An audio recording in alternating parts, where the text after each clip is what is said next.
Hello and welcome to another update video about the NEAR protocol.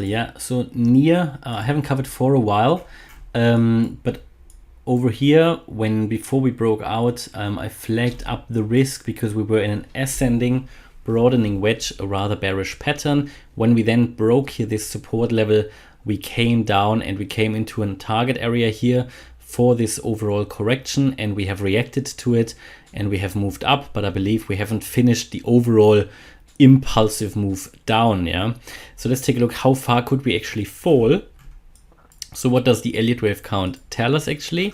So I go to the 1 hour chart here. We can see that we finished here so there you go, this is a 5 actually. We actually finished here a 5 wave move on the 12th of May. That was also a orange, a higher level degree wave 3. I believe we also finished very recently here a wave 4, which means that the wave 5 is still coming, and that would complete the overall correction. You can see that down here. What is ending here is a wave C, a wave 5, and a higher degree wave 5. Now, where will this, what about this wave 4 here? So we have a corrective structure here. We did have here something like a triangle or maybe wedge pattern, more likely a triangle. And this triangle we saw on many crypto charts. We broke out like on many other crypto charts. We retested and we have started a move down. So this can be looked at in terms of an Elliott wave triangle, where this here was a wave A, B, C, D, E, and you normally break out of that triangle to the opposite side. Okay, and that happened, and that can be regarded therefore as the high of the wave 4, the peak of the wave 4. Don't be surprised that this is actually a lower high. Some people would think that the wave 4 has to peak here, but not if we look at it in terms of a triangle. From that point of view, that's all valid, and the wave 4 can have peaked here at the end of the triangle, and we already moved down here. Now, how can we look at this? This, in my opinion, is already a first 5 wave move down. We have a similar picture currently on many other crypto charts. 1, 2, 3, 4, 5. So we have here 5. So we have a 5 wave move down here, which could be the first wave of that last 5th wave here, because wave 5 has 5 waves as well, and this here could be the first wave of that move down, because also, as all impulsive waves, a wave 1 also has 5 waves. So what we've probably seen here in this 5 wave move down was a wave 1. Then we've seen here very nicely an A, B, C. So we moved up in a wave 2. Don't want to mess around here. You know what? I take them out. Here in a wave 2. Now, is that already finished? What is a bit suspicious is this wick that's coming up here. Sometimes you have glitches on the chart. I mean, this is the Binance chart. Sometimes you have a few glitches. That doesn't make it easy. So here you have an A, B, C. Let's take a look at the Fibonacci retracements. How likely is it that this wave is already done? So we came all the way up here into a region around between the 38.2 and the 50% fib retracement. I'm not quite sure if I can trust this peak here, this spike. Maybe, and in that case we would have moved up to the 61.8% fib level. Everything fine. All of that would be within the scope of what a wave 2 would normally do. And what I would primarily expect then is now in the next move that we continue this impulsive move down in a wave 3. Then we would get a wave 4 to the upside, and as you can see, nothing is moving in a straight line, and then we would get a wave 5 down, and that wave 5 would then also complete here all the other waves here, and that would complete, in my opinion, the overall correction. Now, where could all of this land? Now, in my opinion, this could get back into this target area here, which is located between $2.70 and $4.10. 60, yeah, so somewhere in this region. But of course, if we are here in a last wave down, you would expect at least to make a lower low compared to that peak down. Now be careful, this peak down that we see on Binance, on many other exchanges, this is actually much higher, yeah, so you don't get this massive peak on other exchanges necessarily. Here on Binance it came down to $3.50.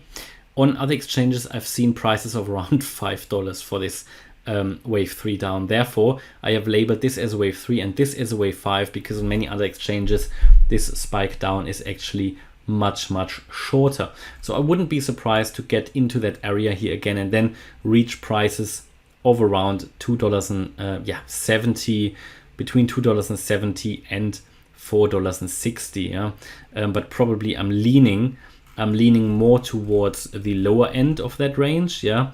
So looking probably at around $3.60, because I looked at it before making this video at around $3.60.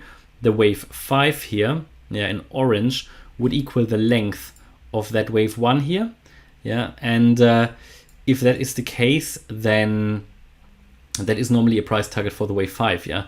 A wave 5 usually or can have the length of the wave 1, so that would take us to 360 roughly, and that would be a likely price target here for a low for the Near protocol before we then can start to move up higher again in an impulsive move up. So yeah, so what I would want to see first is here an impulsive move up, a 5-wave move up, followed by a 3-wave move down, and then we can be more certain that the low is already in. That again shows that we normally don't have a need to FOMO in when we have the first move up, because usually if this is a wave 1, in a wave 2 you normally come down quite a lot, because it's the beginning of a trend and there is still a lot of uncertainty in the market, and then you get and come down, and that's usually like the last test when you then make a higher low.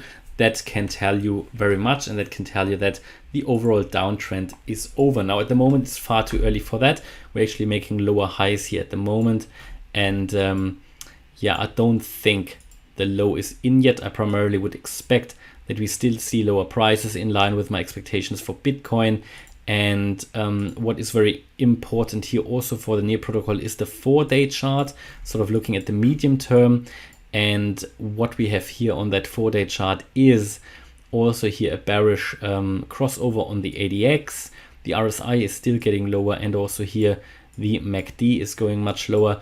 Personally, I don't like this chart very much, absolutely not. In fact, I actually dislike this whole chart. It is a more complex chart, and what I absolutely don't like about this chart is this structure here, I have to say. It is looking a little bit similar to Terra Luna and AVAX, and we have to look at this in terms of an ascending broadening wedge. So basically an ascending diagonal pattern.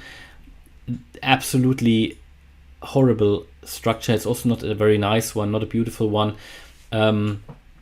So yeah, I have to count it that way. And yeah, I have my concerns about the Near protocol chart. I have to be very honest with you, because the chart just looks not very nice. Yeah, there are many other crypto charts that look much better, especially from what is coming up here. But yeah, we'll give it the benefit of the doubt. It still has a lot of support down here, yeah, especially here around $1.58, this swing low here. So I don't see the Near protocol here at risk in order to, you know, drop below certain key levels. I think it's fine. I think it's holding. I think from here, however, it should then start to reverse at the latest at around $2.70. All right, that is my view about the Near protocol. Maybe, or let's just take a final look at what would the Near protocol actually do in terms of price targets to the upside if it then recovers, which it really should after this overall correction, and what would be the price targets if we get into the middle of that target box down here, because then we would have a wave. This would be a wave 1, this a wave 2 here, this a wave 3, and in the third wave you would ideally see the Near protocol get to a price range of at least $35 or $34, so the 1.618 Fibonacci extension level. So that provided that that wave that we're talking about will be a wave 3. So, and that is currently here my view about the Near protocol. Hopefully you liked the update. If you did, please hit the like button, leave a comment and subscribe. And if you really like the content, then check out the channel membership. Thanks a lot for watching. Bye-bye.